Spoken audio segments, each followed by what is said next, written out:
Guys,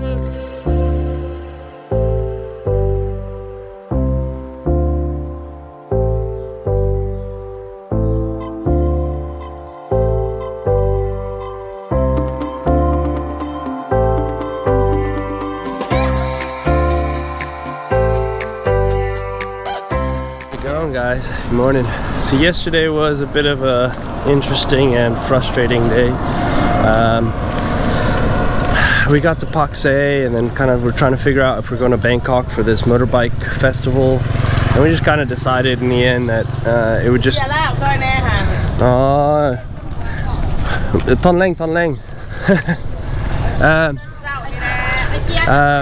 but in the end he was trying to sell me beer and it's like 9:30 in the morning.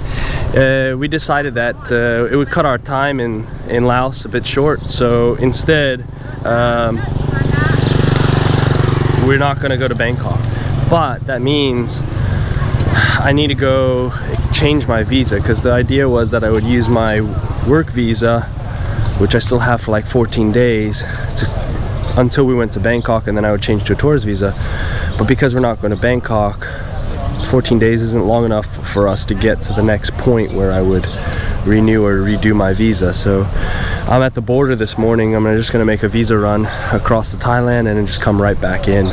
But there's also something else that was a bit frustrating yesterday, but I'll tell you about that later. But for now, I'm just going to cross the border and hopefully just be able to turn right back around and come right back in and come in on a tourist visa. So see you on the other side. You can't drive beyond this point apparently. Parking's back there, and then I check out of the office right here. But it's kind of like this big open stretch where there's banks and all kinds of things here in between. I've now stamped my passport out back there, basically out of Laos now, but I haven't actually crossed yet. But I think it's because they have so many Lao and Thai coming just for the day. It's a very active border, but just of people going back and forth on the daily basis. So I'm gonna walk to where I actually cross out now and cross into Thailand. But I don't know, it's always interesting for me, some of the borders in Asia, how they're set up. I mean, I've never really actually had to cross any other like Western borders outside of an airport, so I couldn't really compare it to anything else. Maybe they're set up in the same way, but I don't know, it's just funny and interesting to me. See, I'm walking over there now. I gotta go past the disinfection point up here.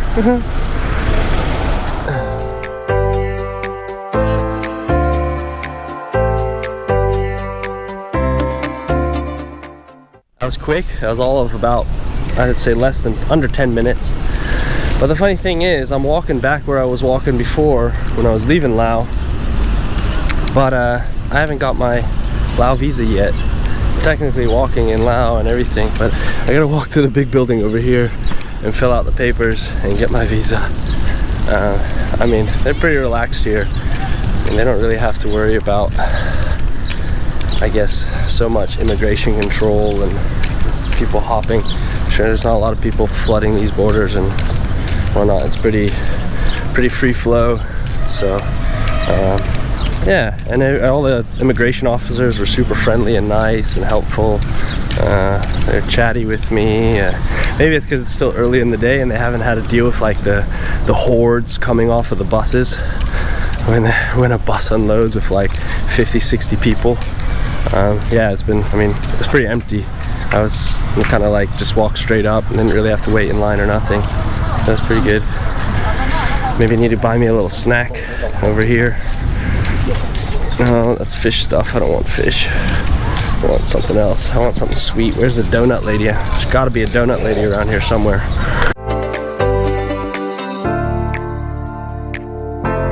Now we're gonna spend the day doing a little TLC on the bikes. First things first, we got to get them a wash.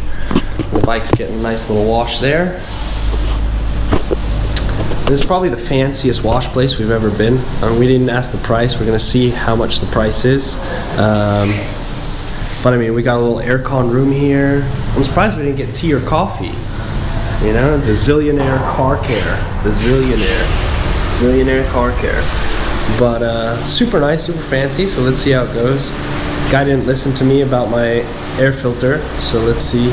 It's probably gonna soak it and then my bike's not gonna start. Let's see. then I can get my car washed for free. Cable here on my bike. See it's fraying there. Put a brand new one on. Ooh-wee. Sophie finally got some wing mirrors. Nice little scoopy wing mirrors here. Looking good. We got the chains tightened, oiled up, fresh new wash. Bikes are looking beautiful as ever. Everything all new. Ready to conquer Laos. On a nice beautiful long ride through Laos. Just checking on how to fit Sophie's license plate a little better, and then we're done for the day. We're just gonna chill out a little bit and get prepared, make our plans, and try and sort out our itinerary for Laos. But yeah.